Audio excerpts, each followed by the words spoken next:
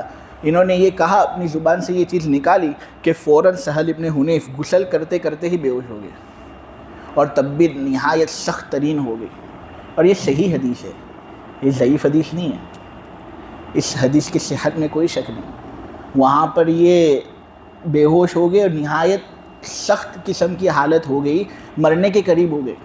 نبی کریم صلی اللہ علیہ وسلم کے پاس اطلاع پہنچی کہ سہل کی یہ حالت ہے، اتنے بیمار ہو گئے ہیں. تو حضور دوڑ کر جاتے سہل کے پاس.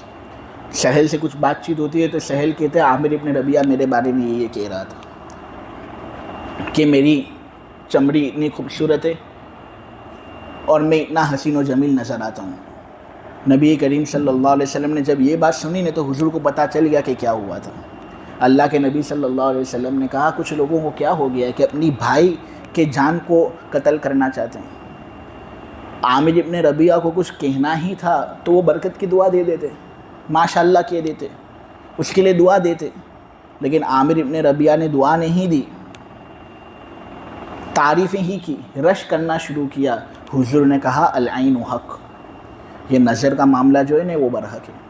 اس سے آدمی کی زندگی کس طرح خراب ہو جاتی ہے آدمی کو اس کا اندازہ نہیں ہوتا. پھر وہ کفِ افسوس ملتا ہے، اس کو پتہ ہی نہیں کہ کیوں میرے ساتھ یہ ہو رہا ہے. لیکن یہ ہو رہا ہے ان سب اعمال کی وجہ سے، دیکھا دیکھی میں مبتلا ہونا. آج یہ دیکھا دیکھی کا فتنہ پہلے تو نوجوانوں کے اندر بھی تھا، لیکن آج کل بوڑھے لوگ بھی اس کے اندر مبتلا ہیں. وہ بھی کوئی عمدہ کپڑا جوڑا پہنتے ہیں تو فوراً فیس بک انسٹاگرام وغیرہ پر اس کو شو کرتے ہیں، شو بازی.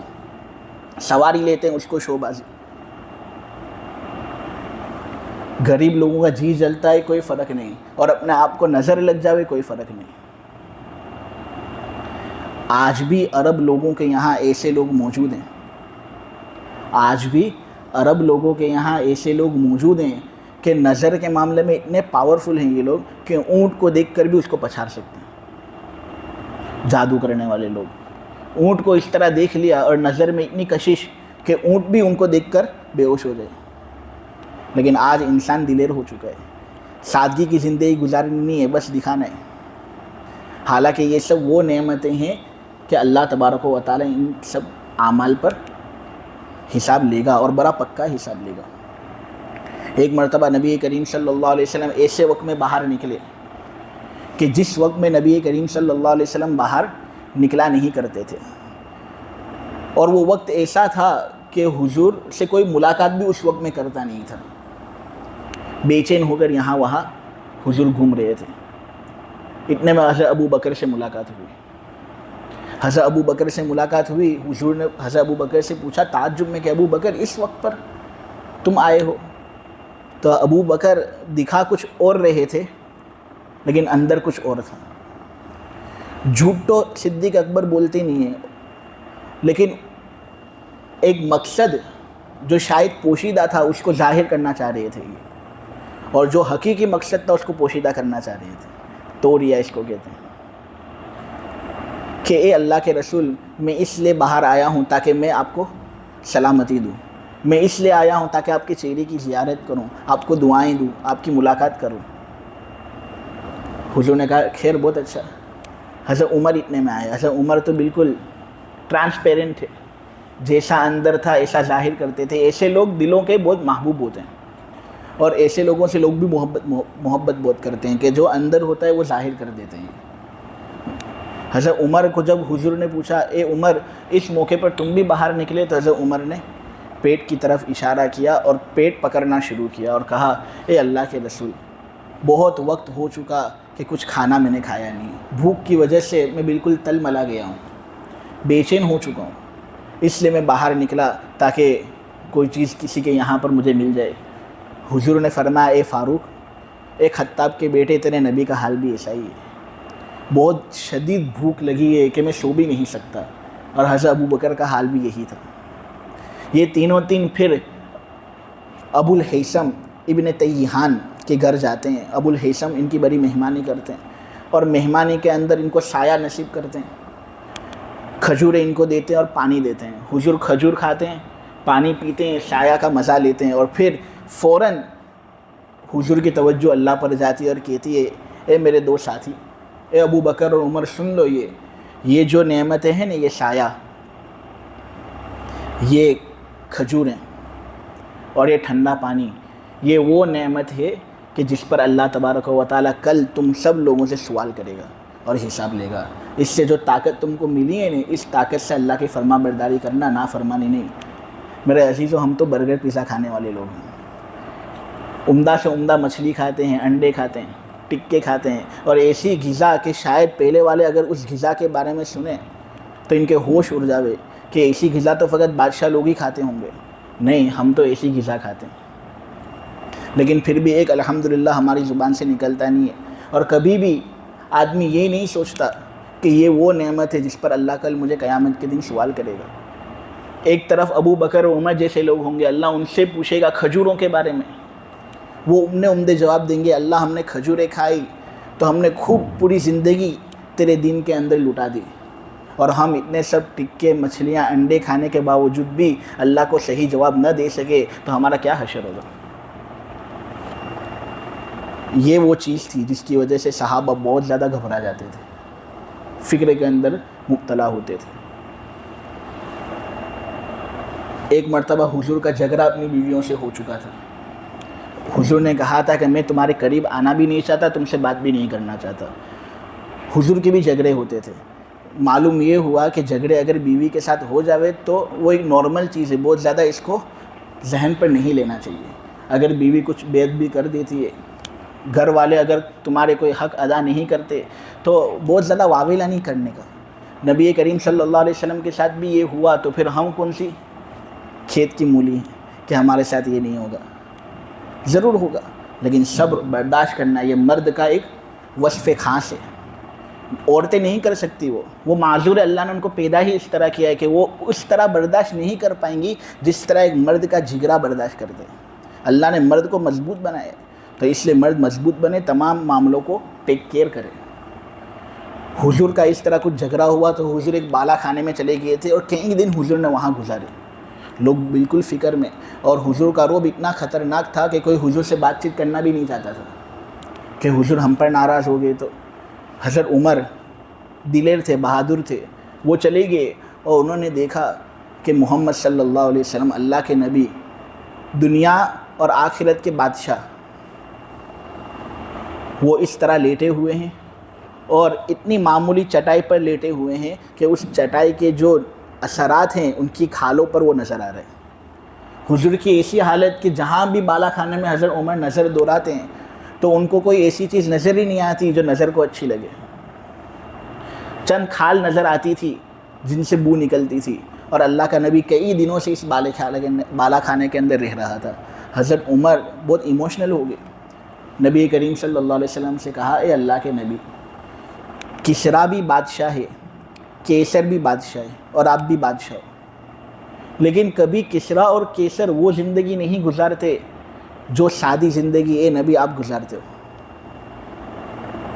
آپ کیوں اپنے لیے اور اپنی امت کے لیے دعا نہیں کر دیتے کہ اللہ ہم سب کو خوب مالدار بنا دے، اللہ ہم سب کو وہی چیزیں دے جو کفار کو اللہ دے رہے، ہماری بھی سواریاں عمدہ، ہمارے گھر بھی عمدہ، ہمارا لباس بھی عمدہ، کھانا بھی عمدہ، آپ کیوں ایسی دعا نہیں کرتے؟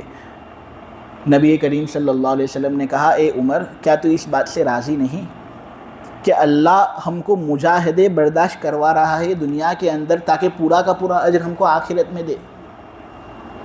اور کیسر کسرا نے جو اچھے اعمال کیے ان کا اجر ان کو دنیا ہی کے اندر مل رہا ہے، آخرت میں کچھ ملے گا نہیں، تو کیا تو اس بات سے راضی نہیں کہ تیرا پورا کا پورا اجر آخرت کے اندر تجھے حاصل ہو؟ حضرت عمر نے کہا، واقعتاً بات تو آپ کی سچی ہے، میں یہ نہیں چاہتا کہ میرے اعمال کا اجر مجھے یہاں پر ہی مل جائے اور اعمال سب برباد ہو جائیں آخرت میں جس طرح کافروں کے برباد ہوں گے۔ اے نبی، آپ میرے لیے استغفار کریں، میرے لیے بخشش کی دعا کریں۔ حضور نے ان کے لیے بخشش کی دعا کی۔ یہ سورہ محمد کی پہلی آیت تھی۔ سورہ محمد کی دوسری آیت کے اندر یہ بات بتائی گئی ہے کہ دیکھو جو لوگ ایمان لاتے ہیں، نیک اعمال کرتے ہیں، محمد صلی اللہ علیہ وسلم پر جو شریعت نازل کی گئی ہے نا، تمام چیزوں پر ایمان لاتے ہیں، تو ایسے لوگوں کی بخشش اللہ کر دے گا، اور دنیا آخرت میں جو احوال ان کے ہیں نا، اللہ ان کے احوال اچھے کر دے گا۔ اور یہ سب اس لیے ہوگا، کافروں کو عذاب، ایمان والوں کو انعام، کیونکہ کافروں نے باطل کی پیروی کی۔ باطل سے یہاں پر مراد شرک اور شیطان ہے، اور ایمان والوں نے پیروی کی حق کی، محمد صلی اللہ علیہ وسلم کی۔ لہٰذا جو حق کی پیروی کرتا ہے وہ اللہ کے ساتھ خیانت نہیں کرتا، اللہ ان کے ساتھ اچھا معاملہ کرے گا۔ لیکن جو شیطان کی پیروی کرتا ہے، باطل چیزوں کی پیروی کرتا ہے، وہ اللہ کے ساتھ خیانت کرتا ہے کہ میں انعام دینے والا ہوں تجھ پر، تو شیطان کی پیروی کرتا ہے، تیرے دشمن کی پیروی کرتا ہے، شرک کرتا ہے۔ اس طرح اللہ ہمارے سامنے مثال دیتے ہیں تاکہ ہم بات اچھی طریقے سے سمجھ جائیں۔ اب دو باتیں فقط سمجھنی ہیں۔ ایک بات ہم کو یہ سمجھنی ہے جو سورہ محمد کی دوسری آیت سے مفہوم ہوئی، کہ بہت سے لوگ ایسے ہوتے ہیں جن کا مزاج یہ ہوتا ہے کہ ہم تمام چیزوں کو ایکسیپٹ کریں گے۔ وہ یہ کہتے ہیں کہ خدا پر ایمان لانا کافی ہے، آخرت پر ایمان لانا کافی ہے، اچھی باتیں کرنا کافی ہے، محمد کے دین پر ایمان لاؤ نہ لاؤ کوئی ضروری نہیں، جو اچھا انسان ہوگا اس کے لیے اچھا اجر ہوگا۔ دیکھو اس آیت نے یہ کہا کہ نہیں، ایمان لانا محمد کی شریعت پر بھی بہت ضروری ہے، تبھی نجات ہو سکتی ہے، معلوم ہے محمد کی شریعت پر ایمان لانا ضروری ہے۔ دوسری بات جو سمجھنی ہے وہ یہ ہے کہ محمد صلی اللہ علیہ وسلم کی پوری شریعت پر ایمان لانا ضروری ہے۔ اگر کوئی آدمی بعض شریعت پر ایمان لائے اور بعض شریعت پر ایمان نہ لائے، سب چیزوں کو مانے، زکوٰۃ تو پہلی صف، نماز تو پہلی صف میں پڑھتا ہے لیکن زکوٰۃ ادا کرنے کو فرضی نہیں سمجھتا، سود لینے کو حرامی نہیں سمجھتا، تو پھر ایسا آدمی کافر ہے، کیونکہ محمد صلی اللہ علیہ وسلم کی پوری شریعت پر ایمان لانا ضروری ہے۔ بعض شریعت پر ہم ایمان لائے، بعض کو چھوڑ دیں، یہ مناسب نہیں۔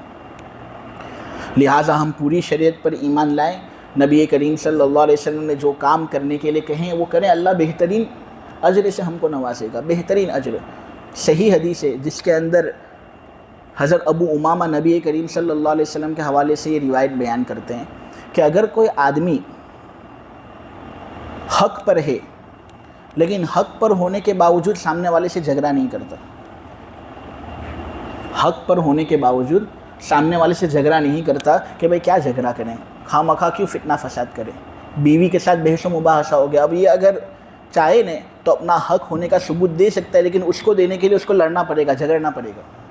ماں باپ ایسی بات پر بیٹے کو ٹوک رہے ہیں، جوان بیٹے کو، کہ جس میں بیٹی کی کوئی غلطی ہی نہیں ہے، اب اگر بیٹا چاہے تو وہ بھی اپنا سینہ کھول سکتا ہے اور اپنا حق کا ثبوت دے سکتا ہے، لیکن اس کا ثبوت دینے کے لیے جھگڑنا ہوگا۔ حضور کہتے ہیں کہ اگر کوئی آدمی حق پر ہونے کے باوجود جھگڑے سے بچتا ہے، خاموش رہتا ہے، بھئی چلو جس کو جو بات کرنی ہو کر لے، میں ذمہ داری دیتا ہوں کہ جنت کے کنارے پر اس کا ایک مکان تیار کرواؤں گا۔ اگر کوئی آدمی جھوٹ سے بچتا ہے، مذاق کے اندر بھی جھوٹ بولتا نہیں، میں ذمہ داری لیتا ہوں کہ جنت کے کنارے میں کیا بلکہ بیچوں بیچ جنت کے اندر اس کا مکان بنواؤں گا۔ نہ اگر کوئی اس سے اوپر کام کرتا ہے، اچھا اخلاق پیش کرتا ہے۔ آج کل یہ بات سننے میں مشہور ہے پوری دنیا کے اندر، کیونکہ ہم تو پہلے کینیڈا میں رہتے تھے، لہٰذا یہاں پر جب ہم آئے نے تو بہت سی چیزیں ہم نے دیکھی، شاید آپ لوگوں کو وہ بات معلوم نہ ہو۔ ہم نے یہاں پر یہ دیکھا کہ یہاں گجراتی لوگوں کے اخلاق بڑے بدنما ہیں، سیدھی بات کرنا، اچھا چہرہ رکھنا، یہ چیزیں ہم نے ذرا مفقود پائی ہے۔ اللہ تبارک و تعالیٰ یہ بری عادت نکال دے، لیکن گجراتی لوگ دھندا کرتے ہیں، جو بھی کام کرتے ہیں اس کے اندر ان کے اخلاق بہت بدترین معلوم ہوتے ہیں۔ جو آدمی اچھے اخلاق بناتا ہے، اپنے لوگوں کے ساتھ اچھے طریقے سے ملتا ہے، چہرے پر خوشی ہوتی ہے، حشاش بشاش، اس طرح کا اگر رویہ دوسرے لوگوں کے ساتھ آدمی اپناتا ہے، سلام کرنے کا عادی ہوتا ہے، کوئی غلطی ہو جائے تو بھائی سوری،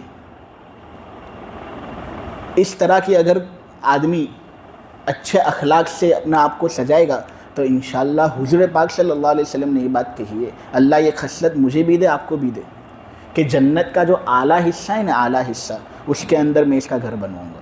تو کتنی سب اچھی بات، ہم حضور کی شریعت پر عمل کریں، انشاءاللہ اللہ تبارک و تعالی ہم کو بہت سے انعاموں سے نوازے گا۔ اگرچہ پھر یہ دنیا ہم کو سادگی کے اندر گزارنی پڑے. حضور نے کہا یہ, کیا تم سنتے نہیں ہو, سادگی ایمان کا حصہ ہے. ان البزازۃ من الایمان. صلی اللہ علیہ وسلم. ربنا تقبل منا انک انت السمیع العلیم وتب علینا یا مولانا انک انت التواب الرحیم. سبحان ربک رب العزۃ عما یصفون وسلام علی المرسلین والحمد للہ رب العالمین.